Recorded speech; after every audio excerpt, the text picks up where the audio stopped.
श्री गणेशाय नमः। श्रीमन्नारायणाय नमः। वैकुंठ चतुर्दशी जानिए महत्व, कथा और सुख समृद्धि के लिए उपाय।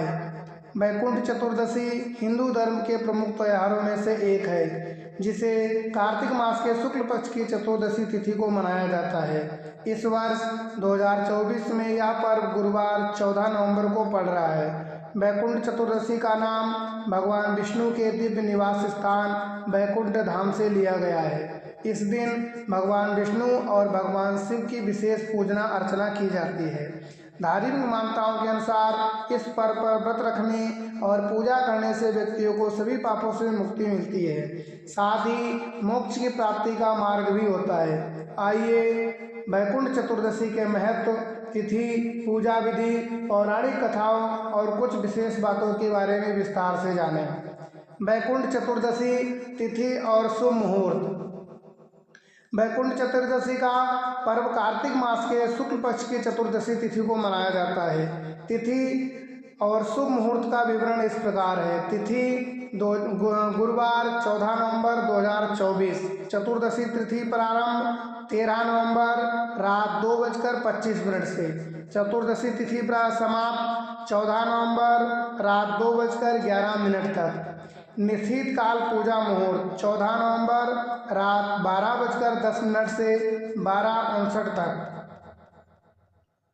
वैकुंठ चतुर्दशी को हरिहर यानी श्री हरि और महादेव की पूजा करने का विधान है। जो भी व्यक्ति वैकुंठ चतुर्दशी को भगवान विष्णु की पूजा करता है वह स्वर्ग की प्राप्ति होती है। वैकुंठ चतुर्दशी कार्तिक माह के शुक्ल पक्ष की चतुर्थी तिथि को मनाई जाती है। इस दिन भगवान विष्णु और भोलेनाथ की पूजा एक साथ करते हैं।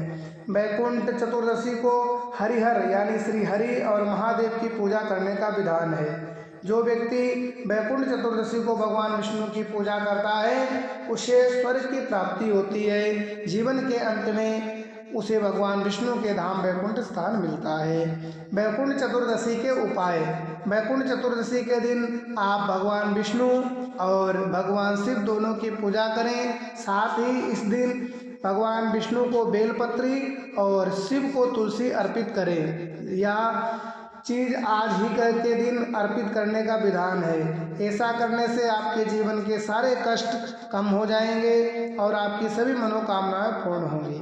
मान्यता है कि इस दिन भगवान विष्णु ने शिव जी को प्रसन्न करने के लिए काशी में गंगा के तट पर दीप प्रज्वलित किया था। इस दिन जो भी संध्या काल के समय तीर्थ घाटों पर पवित्र नदी के समीप दीप दान करता है उस पर महादेव सहित भगवान विष्णु की अपार कृपा बरसती है। उसका जीवन दीप की तरह प्रकाशित होता है। इस दिन माना जाता है जो भी भगवान विष्णु के निमित्त 1000 कमल के पुष्प को अर्पित करता है, उनके मंत्र का जाप करते हुए उन्हें पुष्प अर्पित करता है, उसके लिए वैकुंठ के द्वार सदैव के लिए खुल जाते हैं और जीवन भर उसे अपार सुख संपत्ति मिलती है। महामृत्युंजय मंत्र का 108 बार जप करें और विष्णु सहस्त्र नाम का पाठ करें।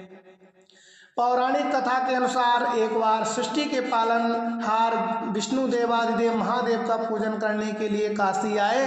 उन्होंने मणिकर्णिका घाट पर स्नान किया और फिर 1000 स्वर्ण कमल के पुष्पों को भोलेनाथ की उपासना करने का संकल्प लिया। श्री हरि ने काशी में शिवलिंग का अभिषेक किया और विधि विधान से पूजा करने लगे। तब शिव जी ने उनकी परीक्षा लेने के लिए एक स्वर्ण पुष्प कम कर दिया। भगवान विष्णु को पुंडरीकाक्ष और कमल नयन भी कहा जाता है। ऐसे में पुष्प की कमी होने पर विष्णु जी ने अपने कमल समान नयन समर्पित करने लगे। श्री नारायण की भक्ति से प्रसन्न होकर शिव प्रकट हो गए। उस दिन कार्तिक शुक्ल पक्ष चतुर्दशी तिथि भोलेनाथ बोले आज से ये तिथि वैकुंठ चतुर्दशी कहलाएगी। इस दिन जो व्रत पूर्ण श्रद्धा से करेगा वो विष्णु को वैकुंठ प्राप्त करेगा। सुदर्शन चक्र किया भेंट। भगवान भोलेनाथ ने इसी दिन करोड़ों सूर्यों की कांति के समान सूर्य दर्शन चक्र श्री हरि को प्रदान किया। एक और मान्यता है कि अनुसार श्री हरि ने इस दिन जय विजय को स्वर्ग के द्वार पर खुले रहने का आदेश दिया है। मान्यता है कि पृथ्वी पर रहने वाले प्राणी को इस दिन व्रत और जगत के पालनहार की पूजा कर मृत्यु से यमलोक की पीड़ा नहीं सहनी पड़ती, उसे मोक्ष की प्राप्ति होती है, उसे 14,000 पाप कर्मों से मुक्ति मिल जाती है। बोलो भगवान विष्णु की जय हो। देवाधिदेव महादेव